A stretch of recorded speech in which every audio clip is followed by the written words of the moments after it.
یعنی ہمیں نصیحت کرنی چاہیے اپنے بچوں کو کہ صحیح کپڑا خریدنا ہے، ایسا نہ ہو کہ جو شو ہو کہ یہ کوئی دوسری مذہب کی طرح کی ہیں، تو ہمیں یہ چیزیں دیکھنی چاہیے۔ انہوں نے فوراً ہی کہا کہ کھانا پاک لے کے آنا، چاہے دیر لگ جائے۔ اب تو جانا بھی اس نے بہت دور ہے، شہر کی طرف جانا ہے، لیکن پھر بھی انہوں نے کہا کھانا دیکھ بھال کے لانا کسی ایسی دکان سے کہ جو پاک صاف ہو۔ اگلا لفظ جو ہم نے اس میں پڑھنا ہے وَلْيَتَلَطَّفْ، ایک تو یہ قرآن کا ہاف ہے، ٹھیک ہے نا، درمیان آ جاتا ہے، بلکہ مفسرین کہتے ہیں کہ وَلْيَتَا، یہ آدھا لفظ، اور لطف، اور لام جو ہے لطف کا اس پر جا کے آدھا ہوتا ہے۔ تو اللہ تبارک و تعالیٰ نے، آپ نے دیکھا ہوگا کہ یہ لفظ قرآنوں میں موٹا کر کے لکھا ہوتا ہے قرآن پاک میں۔ اس کا مطلب دیکھیں کہ قرآن سینٹر ہے یہاں پر، اور اللہ تبارک و تعالیٰ نے اس لفظ کو بڑی اہمیت دلائی ہے، لوگوں نے، مفسرین نے بھی، کہ اس کا مطلب ہے، دیکھیں آخری لفظ دیکھیں لطف، یعنی لطف سے، بڑا لطیف، یعنی کہ خوبصورت، اچھے طریقے سے۔ انہوں نے کہا وَلْيَتَلَطَّفْ، دیکھو جانا اور بڑے دھیان سے، ایک تو دھیان رکھنا، لطیف طریقے سے، اچھے طریقے سے کسی سے بات کرنا، کوئی جھگڑا نہ کرنا۔ جیسے موسیٰ علیہ السلام کو اللہ نے کہا تھا کہ جاؤ فرعون کی طرف، اور موسیٰ ان سے نرم بات کرنا، ان میں نرمی سے بات کرنا۔ اچھا، نرمی سے بات بھی کس سے کرنا؟ کافر سے، فرعون سے، جو لوگوں کو مار رہے ہیں، ہاتھ پاؤں کاٹ رہے ہیں، بچے جو ہے پیدا ہوتے ہیں تو اس کو مار رہے ہیں۔ اللہ کو سب پتہ ہے کہ یہ کیا کچھ کر چکا ہے، لوگوں کے ہاتھ جو ہے، پیر جو ہیں وہ کیلوں سے جوڑ دیتا ہے، اور پھر ان کو سزائیں دیتا ہے۔ اس سے کہاں ہے ہم تو پھر ایک دوسرے سے کیسے بات کرنی چاہیے، یہ سوچیں۔ ہم تو سارے اللہ کے بندے ہیں، ہمیں بات کرنی چاہیے بڑے نرمی سے، تحمل سے۔ اللہ تو کافروں سے کہہ رہا ہے بالکل کہ نرمی سے، پیار سے، کیونکہ اخلاق کی بات جو ہے نا وہ دل میں بیٹھ جاتی ہے، غصے والی بات نہیں بیٹھتی۔ اس لیے اللہ نے کہا وَلْيَتَلَطَّفْ، کہ انہوں نے کیا کیا کہ اسے یہ نصیحت کی کہ لوگوں سے نرمی سے وہاں بات کرنا، کوئی جھگڑنا نہ، کھانا لے کے آ جانا بس۔ کیوں کہ کسی کو پتہ نہ چلے کہ ہم یہاں پر ہیں، احتیاط سے جانا، ذرا کوئی احتیاطی تدبیر کرنا کہ کوئی ہمیں جان نہ لے۔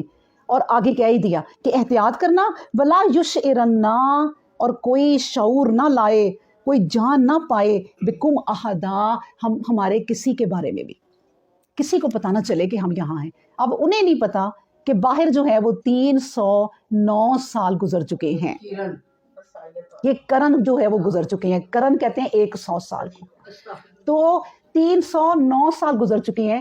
وہ اٹھے ہیں تو انہیں اندر نہیں پتا چلا، کچھ انہیں محسوس ہوا کہ کچھ حالت عجیب سی ہے، لیکن انہوں نے کہا چھوڑو، یہ اللہ جانتا ہے، ہم نہیں اس پہ بحث کر سکتے، بس اٹھو اور کھانا لاؤ اور اگلا کام سوچیں کہ اب ہم نے کیا کرنا ہے اللہ کے لیے، ہم یہاں چھپے ہوئے ہیں۔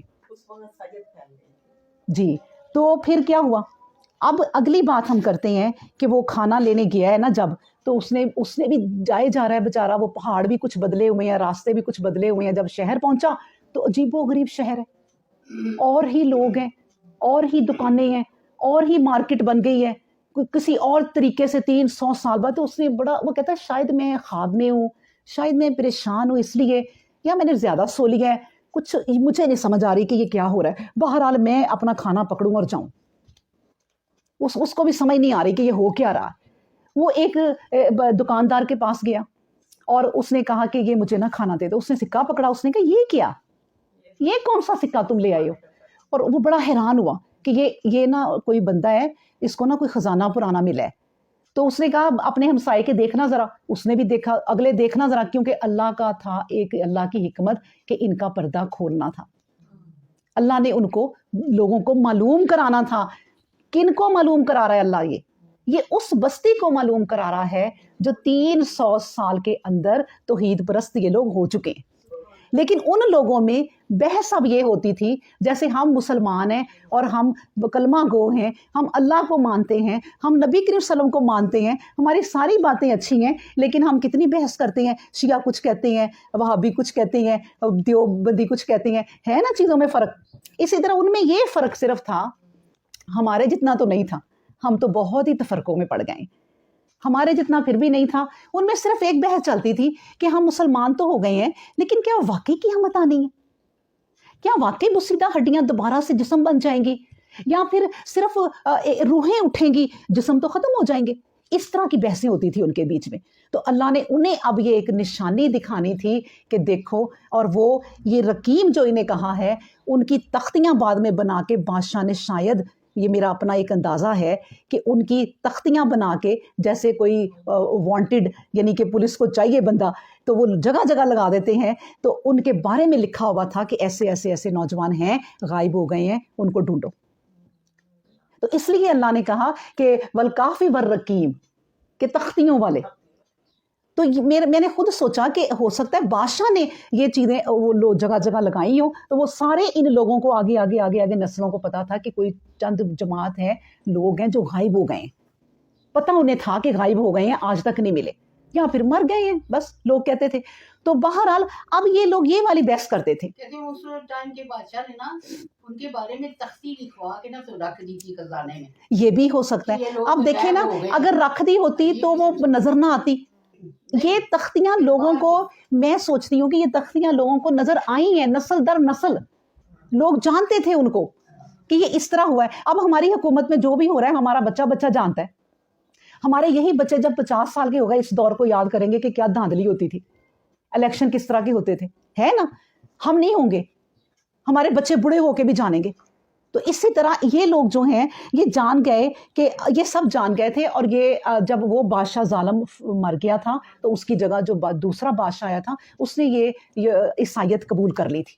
اور پھر جب ایک بادشاہ عیسائیت قبول کر لیتا ہے تو اٹس مین کہ پوری قوم کر لے گی. ہماری طرح دیکھیں پھر بھی نہیں تھا کہ ہمارے حکمران کچھ کر رہے ہیں, ہم کچھ کر رہے ہیں. حکمران جو حکم دے وہی ماننا ہوتا ہے. ہم اس مقام تک اللہ کرے کہ پہنچے کہ ہمیں اچھے حکمران ملے, اور وہ جو فیصلے کریں ہم دل و جان سے مانے انہیں, اور ماننا پڑتا ہے کہ یہ حدیث بھی ہے, ٹھیک ہے نا. تو پھر ہم نے یہ پڑھا کہ اب انہوں نے اتنی احتیاط کی کہ کوئی جان نہ سکے. تو پھر میں نے آپ کو یہ قصہ بتایا. آگے ہے انہم, بے شک وہ, یظہروا علیکم, انہوں نے کہا کہ دیکھو میری بات سنو, تم جا رہے ہو یہ احتیاط سے جانا کہ اگر انہم, بے شک وہ, یظہروا, اگر وہ مطلع ہو گئے, اگر وہ ہمارے بارے میں جان گئے. یظہروا کا مطلب ظاہر ہونا, اگر ظاہر ہو گئے علیکم تم ان پر, تو وہ یرجموکم, تو وہ تمہیں سنگسار کر دیں گے. اس کا مطلب ان میں ایک سزا پتھر مارنے کی بھی تھی, تو وہ تمہیں سنسار کر دیں گے, پتھر مار مار کے تمہیں مار دیں گے. یا پھر کیا کریں گے, او یعیدکم فی ملتہم, یا پھر وہ اپنی ملت میں, اپنے دین میں تمہیں زبردستی شامل کر لیں گے. اور اگر انہوں نے اپنے دین میں شامل کر لیا, وَلَن تُفْلِحُوا اِذًا أَبَدًا, تب تو پھر ہم کبھی فلاح نہ پا سکیں. جب ہمارا دین ہی ہم سے وہ لے لیں گے اور ہم زبردستی چپ رہیں گے, چپ بھی رہیں گے تو ہم گناہ گار, بولیں گے تو جان نہیں. تو اس لیے بڑی احتیاط سے جانا, کیونکہ انسان اپنی جان بچانے کے لیے دیکھیں آخری دم تک احتیاط کرتا ہے کہ میں بچ بھی جاؤں. اب جیسے جنگ ہو رہی ہو نا, اگر ایک اکیلا مسلمان اس میں پھنس گیا ہے تو وہ نکل کے بھاگ سکتا ہے. 10 لوگوں میں پھنس گیا, دوبارہ وہ تیاری کے ساتھ آ سکتا ہے, کیونکہ اپنی جان بچانی چاہیے. اگر وہ اس نیت سے گیا ہے کہ اب میں دوبارہ ان پہ حملہ کروں گا صحیح طریقے سے ہوگی, تو اس لیے جان اپنی بچانا کوئی گناہ نہیں ہے. تو انہوں نے کہا کہ اس طرح ہمارے ساتھ ہوگا. اس کو جانے والے کو یہ نصیحتیں کی کہ اس طرح جانا, یہ نصیحتیں نہیں کی کہ یہ بحثیں نہیں کی کہ ہم کتنا سوئے, کیوں سوئے, یہ اور وہ اس نوجوان کی آپ دیکھیں ماشاءاللہ عادت کہ وہ شہر میں گیا, بدلا ہوا دیکھا, پھر بھی اس نے کہا نہیں میں جلدی سے یہاں سے نکلوں کہ میں کہاں آ گیا ہوں. یہ اس نے اور چیزوں میں نہیں پڑھا, اس نے کہا جو بھی ہے اب مجھے یہاں سے نکلنا چاہیے. یعنی اپنے انسان جو ہے نا مقصد پہ رہے. اس کا یہ بھی مطلب ہے کہ ہم لوگ بھی اس دنیا میں آئے ہیں تو ہمارا کیا مقصد ہے. ہمارا کیا مقصد یہ ہے کہ ہم بس اب دنیا کی عیش و عشرت میں پڑ جائیں. بس ہمارا مقصد یہ ہے کہ ہم نے بچوں کو پڑھانا, شادیاں کرنی, پھر ان کی شادیاں کرنی, پھر اس کے بعد اپنی زندگی جو ہے نا وہ آسان کر لینی, بس یہ مقصد ہے. ان تمام چیزوں کے ساتھ جو ہے نا وہ مقصد مین ہمارا یہ ہے کہ اللہ کی عبادت کو روز بہ روز سنوارنا, آگے بڑھ کے اور زیادہ اپنی عبادت کو دیکھنا کہ میں کیا کر رہی ہوں, کون سی چیزیں ہیں میری زندگی میں جو رہ گئی جو مجھے یاد نہیں ہے, اب میں وہ کروں, جو یاد ہے ان کا میں ذکر کروں. اس طرح کی چیزوں میں آگے بڑھنا. سب سے بڑی بات یہ کہ قرآن کو سمجھنا کہ اللہ نے جو ایک کتاب اتاری ہے میں اس کو سمجھ کے پڑھ رہی ہوں یا نہیں پڑھ رہی, یہ ہماری زندگی کا مقصد ہونا چاہیے, جو ہمیں یہ سورہ کہف کی ہر آیت بتا رہی ہے. ہم جو بھی پڑھ رہے ہیں اس کو ہم پڑھ کے یہ سوچیں کہ ہم نے اپنی زندگی اب کیسے گزارنی ہے.